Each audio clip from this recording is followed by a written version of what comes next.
সরকার মাদকের বিরুদ্ধে zero tolerance ঘোষণা করেছিল। আমার মনে হয় দেশে আরও মাদকের তৎপরতা বেড়েছে। প্রত্যেকটা জায়গায় মাদক আর মাদক। অনেক জায়গাতে পুলিশ গ্রেপ্তার করেছে।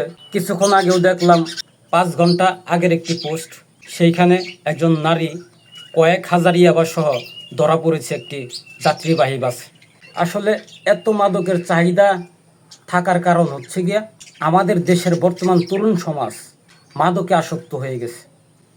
18 বছর থেকে শুরু করে 35 বছর পর্যন্ত ইয়াবা সেবনকারী সবচাইতে বেশি আমাদের দেশে।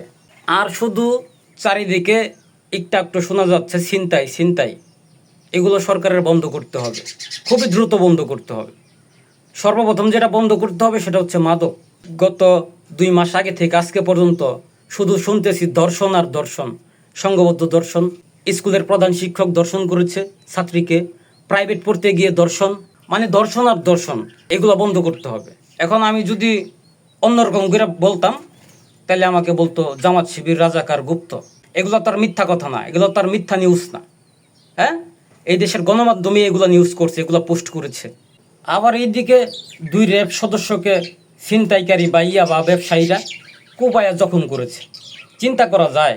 এগুলো বন্ধ করতে হবে, সরকারকে আরও কঠোর হতে হবে এবং স্বরাষ্ট্রমন্ত্রীকে একটু লড়াচড়া করতে হবে। জায়গার মধ্যে বৈশা যদি প্রত্যেকটা থানাকে আপনি দালাল মুক্ত করতে চান তাহলে পারবেন না ভাই। একটু লড়াচড়া করেন, এই দেশের চিত্রই বদলে যাবে।